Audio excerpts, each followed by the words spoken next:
Hello everyone. तो आज हम करने जा रहे हैं क्लास 8 एनसीईआरटी न्यू एडिशन से chapter number 3 understanding the quadrilaterals. ये आपकी एक्सरसाइज है 3.4। First question is state whether true और false all rectangles are square. तो हमें सबसे पहले ये फाइंड आउट करना है कि जो भी रेक्टेंगल्स होती है क्या वो स्क्वायर होती है। तो इसका आंसर है फॉल्स। फॉल्स कैसे? क्योंकि रेक्टेंगल की प्रॉपर्टी क्या है कि रेक्टेंगल में ऑपोजिट साइड्स इक्वल होती है। This side parallel to this side equal to this side. But square में क्या होता है कि all sides are equal. Square की चारों साइड्स इक्वल होती है। सो इसीलिए a rectangle are not be square. तो रेक्टेंगल स्क्वायर फॉर्म नहीं कर सकता। इसका आंसर आएगा फॉल्स। सेकेंड है हमारा ऑल रोम्बस आर पैलोग्राम। तो इसका आंसर आएगा ट्रू। ये कैसे? क्योंकि रोम्बस की प्रॉपर्टीज़ क्या होती है कि रोम्बस की जो पैरेलल साइड्स ऑपोजिट साइड्स होती हैं वो एक दूसरे के पैरेलल होती है। This side parallel to this and this side parallel to this. और सेम प्रॉपर्टी पैरेललोग्राम की होती है। पैरेललोग्राम इज ऑल्सो सेज कि where the opposite two sides are equal, कि ये वाली साइड हमारी इस साइड की इक्वल होगी और ये वाली साइड हमारी इस साइड की इक्वल होगी। So all rhombus are parallelogram. तो ये हमारी statement. Next third, all square are rhombus and are also rectangle. क्या जो स्क्वायर की प्रॉपर्टी होती है, स्क्वायर हमारा होता है, स्क्वायर की जो प्रॉपर्टी है, स्क्वायर से हम रोम्बस को भी बना सकते हैं और क्या इस रोम्बस से हम रेक्टेंगल को बना सकते हैं? So this is your question. तो ये है हमारी प्रॉपर्टीज़ ट्रू। ट्रू कैसे? क्योंकि स्क्वायर और रोम्बस का क्या होता है कि जिसमें सारी साइड्स एक दूसरे के इक्वल होती है। रोम्बस का भी सेम होता है। और रेक्टेंगल में ऑन द बेसिस ऑफ हम देखेंगे 90 डिग्री में। रेक्टेंगल में क्या होता है कि रेक्टेंगल में जो इंटीरियर एंगल्स होते हैं वो 90 डिग्री के होते हैं। And same as in the square. Square में भी क्या होता है कि जो इसके इंटीरियर एंगल होते हैं वो 90 डिग्री के होते हैं। सो ये जो हमारी प्रॉपर्टी है all squares are rhombus and are also rectangle, तो ये ट्रू है। So next is all square are not parallelogram. क्या स्क्वायर पैरेललोग्राम नहीं होता? फॉल्स। तो इसका आंसर आएगा हमारा फॉल्स। ये कैसे? क्योंकि जो ऑपोजिट साइड्स होती है पैरेललोग्राम्स की वो इक्वल लेंथ की होती है। कि अगर हम इस चीज़ को देखिए, हमारा पैरेललोग्राम है जिसमें कि जो हमारी ऑपोजिट साइड्स होती हैं वो इक्वल लेंथ की होती हैं। और जो स्क्वायर होता है, square with all sides are equal, और जो स्क्वायर है उसकी सारी साइड्स इक्वल होती हैं। सो ये हमारी प्रॉपर्टी आएगी false. Moving on to next, all kite are rhombus. तो क्या जो हमारी काइट होती है वो रोम्बस होती है? तो इसका भी आंसर आएगा फॉल्स। जो काइट होती है वो हमारी इस शेप की होती है। काइट का ये है कि जो इसके साथ वाली कोरस्पॉन्डिंग पॉइंट से जो हमारी साइड्स होती है वो इक्वल होती है। और जबकि रोम्बस में क्या है कि rhombus with all the opposite sides are equal, और जो रोम्बस होती है उसकी with the all sides are equal होती है। जबकि जो काइट है उसकी सिर्फ जो साथ वाली साइड होगी, जहाँ पे जो हमारा पॉइंट यहाँ से टच होके जाएगा, दिस इज़ लाइन सेगमेंट के, वो वाली लाइंस हमारी इक्वल होती है। Next we have all parallelogram are trapezium. तो क्या जो हमारी पैलोग्राम्स होती है वो ट्रैपेज़म्स होती है? ट्रू। ये कैसे? जो हमारी ट्रैपेज़म होती है, trapeziums have a pair of parallel sides, this is the shape of trapezium. और जो हमारी पैलोग्राम है, this is the shape of parallelogram. तो इसमें क्या है कि जो हमारी ऑपोजिट साइड्स होती हैं वो हमारी इक्वल होती है। सो अ ट्रैपेज़म जो हमारी पैलोग्राम है, they can also be a trapezium. Next we have all squares are trapezium. क्या जो स्क्वायर होता है वो ट्रैपेज़म होता है? सो ये हमारी स्टेटमेंट है ट्रू। वो कैसे? All trapezium have a pair of parallel side, hence square can be a trapezium. क्योंकि जो ट्रैपेज़म है, this is the shape of trapezium, जिसमें जो कि हमारी ऑपोजिट साइड्स होती हैं वो इक्वल होती है। और this is the shape of square. तो स्क्वायर में भी क्या है कि जो हमारी ऑपोजिट साइड्स होगी वो हमारी इक्वल होगी। So all squares are trapezium. Next, moving on to question number 2, identify all the quadrilateral that have. First part is 4 sides of equal length. 4 sides of equal length हमारी कौन कौन सी होती है? That is rhombus and square. क्योंकि जो rhombus होती है उसमें भी हमारी 4 साइड्स इक्वल लेंथ की होगी, और जो स्क्वायर होता है उसमें भी हमारी 4 साइड्स इक्वल लेंथ की होगी। So it can B rhombus and second one is square, जिसमें कि हमारी 4 साइड्स इक्वल लेंथ की हो, उसको हम रोम्बस और स्क्वायर बोलेंगे। Second is 4 right angles. 4 right angle हमारे किस किस में बनते हैं, स्क्वायर और रेक्टेंगल में, क्योंकि this is the shape of your square, जिसमें कि जो इंटीरियर एंगल्स होंगे वो हमारे 90 डिग्री के होंगे, यानी कि राइट एंगल होंगे। और same as in the case of rectangle, कि जो हमारे इंटीरियर एंगल्स होंगे वो भी हमारे 90 डिग्री के होंगे। सो ये हमारा आंसर आएगा इसका स्क्वायर, और second one is rectangle. Next is explain how a square is. First is quadrilateral. जो स्क्वायर है वो क्वाड्रिलेटरल कैसे हो सकता है। सो फर्स्ट इज क्वाड्रिलेटरल, इसके प्रॉपर्टीज़ क्या हैं। A square is a quadrilateral since it has 4 sides, क्योंकि स्क्वायर की प्रॉपर्टीज़ क्या है कि इसमें 4 साइड्स होती हैं, साइड 1 2 3 4। और जो क्वाड्रिलेटरल है, क्वाड्रिलेटरल का भी सेम मीनिंग होता है, quadrilateral with the 4 equal sides. So yes, जो क्वाड्रिलेटरल है it can be a square. Next property check करेंगे पैरेललोग्राम से।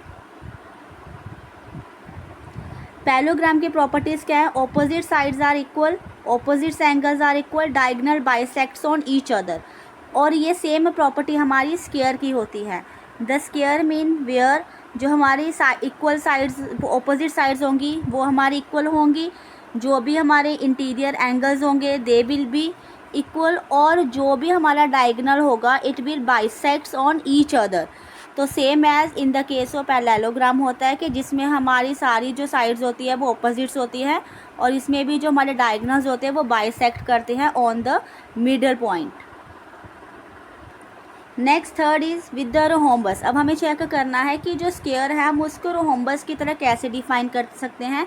तो रोम्बस की प्रॉपर्टीज़ क्या होती हैं। A parallelogram with sides of equal length, the diagonal of rhombus are perpendicular bisects of one another. So ये हमारा रोम्बस है। रोम्बस में क्या होता है कि जिसमें सारी साइड्स इक्वल होती है, this side equals to this side and this side equal to this side, और जो भी इसके परपेंडिकुलर, जो भी इसके डायगोनल्स होते हैं they will be perpendicular to each other. तो ये जैसे कि परपेंडिकुलर होते हैं। Same on the another side square. Square मतलब कि जिसकी चारों साइड्स इक्वल हो, this side equal to this side equals to this. तो इसके जो भी डायगोनल्स होंगे they will be bisects on perpendicular to each other. तो ये इसके जो डायगोनल्स होंगे जब भी ये बाइसेक्ट करेंगे they will bisect on the angle 90। Next last one, how a square is a rectangle. अब हम चेक करेंगे कि ये रेक्टेंगल कैसे हो सकता है। रेक्टेंगल की प्रॉपर्टी क्या है। Being a parallelogram the rectangle has opposite sides of a equal length and diagonals bisects each other. तो रेक्टेंगल की प्रॉपर्टी क्या होती है कि जिसमें जो हमारी ऑपोजिट साइड्स होती हैं वो इक्वल हो और डायगोनल बाइसेक्ट करे एक दूसरे पे। तो हमारी ये वाली जो साइड है this will equal to this side, और जो हमारी नीचे वाली साइड है this will equal to this upper sides, और इसके जो भी डायगोनल होंगे वो बाइसेक्ट्स करते हैं एक दूसरे को। तो सेम हमारी स्क्वायर की भी प्रॉपर्टी यही होती है। स्क्वायर की प्रॉपर्टी में क्या है कि ऑपोजिट साइड हमारी ये है, ये हमारी इसके इक्वल होगी, और ये वाली साइड हमारी इसके इक्वल होगी, और जो भी हमारे डायगोनल्स होंगे they will bisects on each other. और एक प्रॉपर्टी और है, रेक्टेंगल में जितने भी इंटीरियर्स एंगल होंगे वो हमारे 90 डिग्री के होंगे। And same as in the case of square, square में भी जो हमारे एंगल होते हैं इंटीरियर एंगल वो सारे 90 डिग्री के बनते हैं।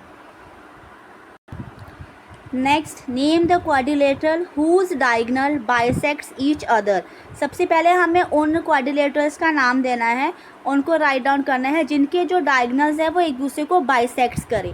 तो उसमें सबसे पहले आता है पैरेललोग्राम, क्योंकि पैरेललोग्राम में क्या है कि इसके जो भी डायगोनल्स होंगे they will bisects on each other with the middle point this. और सेम प्रॉपर्टी होती है रोम्बस की। रोम्बस में भी क्या है कि इसके जो डायगोनल्स होंगे वो एक दूसरे को बाइसेक्ट्स करेंगे। तो सेम होती है हमारी रेक्टेंगल की। रेक्टेंगल में भी जो ये डायगोनल्स है ये बाइसेक्ट्स करेंगे, और स्क्वायर में भी हमारे जो रेक्टेंगल्स है they will bisects on each other. तो क्योंकि हमें डायगनल्स को शो करना था, तो वो सारे क्वाड्रिलेटरल्स जिसके हम डायगनल्स बना सकते हैं और जो बाइसेक्ट्स करें एक दूसरे को एक सेंटर पॉइंट पे आके, तो वो हमारे होते हैं क्वाड्रिलेटरल्स।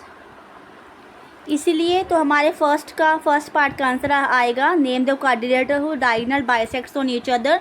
तो इसमें हमारी 4 प्रॉपर्टीज़ आएंगी, parallelogram, rhombus, rectangle and square. Second one is all perpendicular bisects on each other. तो हमें वो परपेंडिकुलर ड्रॉ करने हैं जो एक दूसरे के ऊपर एक दूसरे को बाइसेक्ट करे। तो इसमें हमारा आता है एक रोहोम्बस और एक स्क्वायर। जैसे कि अगर हम स्क्वायर को ड्रॉ करें तो दिस इज़ योर स्क्वायर। तो स्क्वायर में क्या है कि जो भी हमारे परपेंडिकुलर, जो भी हम इसको डायगनल्स को बाइसेक्ट करेंगे वो परपेंडिकुलर हो गए एक दूसरे के ऊपर 90 डिग्री पे। तो same in the case of rhombus में भी यही होता है कि जो भी हमारे डायगनल्स होते हैं they are perpendicular to each other. तो हमारे सेकंड पार्ट का आंसर आएगा rhombus and square. Next is are equal. तो हमें ये बताना है कि जिसमें जो भी हमारे डायगनल्स हो वो इक्वल हो, और तो वो कौन कौन सी क्वाड्रिलेटर्स होते हैं। वो हमारे क्वाड्रिलेटर्स होते हैं रेक्टेंगल एंड स्क्वायर। क्योंकि रेक्टेंगल एंड स्क्वायर में भी क्या है कि यह एक तो 90 डिग्री के एंगल को फॉर्म करते हैं और दूसरा इसके जो डायगनल्स है दे विल बाइसेक्ट। और रेक्टेंगल की भी प्रॉपर्टी सेम है कि जिसमें जो भी इंटीरियर एंगल होंगे वो 90 डिग्री के होंगे और इसके जो डायगनल्स है they will bisect on each other. Next question है हमारा explain why a rectangle is a convex quadrilateral. तो हमें पता है कि कन्वेक्स क्वाड्रिलेटरल्स कौन सी क्वाड्रिलेटरल्स होती है कि जब भी हम किसी भी क्वाड्रिलेटरल्स के डायगनल्स को ज्वाइन करें तो वो हमेशा इंटीरियर ही बने। कभी भी आप देखोगे जो क्वाड्रिलेटरल्स होंगे उसके जो डायगनल्स है एक्सटीरियर नहीं होंगे। एक्सटीरियर मतलब बाहर की तरफ नहीं बनते, वो हमारे सारे फिगर्स के अंदर की तरफ बनते हैं। तो जो भी डायगनल्स इंटीरियर हो, इंटीरियर बाइसेक्ट्स करें, उनको हम कन्वेक्स बोलते हैं। नाउ आप इसमें देखिए कि explain why a rectangle is a convex quadrilateral. तो हमें पता है कि polygon that are convex have a no portion of their diagonals in this exterior. A rectangle is a convex quadrilateral since its vertex are raised and both of its diagonal lie in its interior। तो same वही चीज़ है कि जो rectangle है इसमें जितने भी हमारे डायगनल्स होंगे they will bisect on each other और वो इंटीरियर अंदर की साइड पे ही बनेंगे। इसीलिए जो हमारा रेक्टेंगल है वो कन्वेक्स क्वाड्रिलेटरल है। Next is ABC is a right angle triangle and O is the mid point of side opposites to the right angle. Explain why O is a equidistance from A, B and C। तो इसमें क्या है, हमें एक figure given है जिसकी 4 sides हैं A, B, C and D। तो इसमें क्या है कि हमारे डायगनल्स को ज्वाइन किया गया है BD diagonal and here AC diagonal. तो ये दोनों बाइसेक्ट्स होते हैं एट द पॉइंट O पे। तो अब हमें ये शो करना है कि जो भी हमारी ये ट्राइंगल है ABC, इसमें जो हमारा मिडिल पॉइंट है O जो बाइसेक्ट्स कर रहा है, ये इक्विडिस्टेंस कैसे होगा A की तरफ, B की तरफ और C की तरफ। तो इसमें सबसे पहले क्या है, ABCD इज़ अ रेक्टेंगल, ये हमें गिवन है। As opposite sides are equal and parallel to each other and all the interior angle are 90 degree. अब हमें पता है कि रेक्टेंगल है, रेक्टेंगल मीन्स कि जिसकी ऑपोजिट साइड्स इक्वल होगी, डायगनल्स एक दूसरे पर परपेंडिकुलर होंगे और दूसरा इसके जितने भी इंटीरियर एंगल होंगे वो हमारे सारे 90 डिग्री के होंगे। तो अब इसमें क्या है कि जैसे जो भी हमारी रेक्टेंगल है, द सेकंड वन इज़, ये आपकी 4 साइड्स हैं, AD parallel to BC। Now here AD parallel to BC and AB parallel to CD। Here it is. Second one is, हम इसको ऐसे भी लिख सकते हैं AD equals to BC and AB equals to CD. This one. In a rectangle, diagonals are equal length and also these bisects each other. इसमें जो भी हमारे डायगनल्स होंगे वो इक्वल लेंथ के होंगे और एक दूसरे को बाइसेक्ट्स करेंगे। और ये बाइसेक्ट किस पे कर रहे हैं, पॉइंट O के ऊपर। तो ये सेम डिस्टेंस पे होगा O A equal to O C and O D equals to O B. हम इसको लिख सकते हैं ओ ए, क्योंकि ये हमारा सेंटर में है, ओ ए इक्वल्स टू ओ सी क्योंकि ये ए सी डायगनल के ऊपर है तो इसलिए ओ ए इक्वल्स टू ओ सी। अब बी डी डायगनल के ऊपर कौन कौन से है, this is your B D diagonal पर है O B equals to O D, O B equals to O D.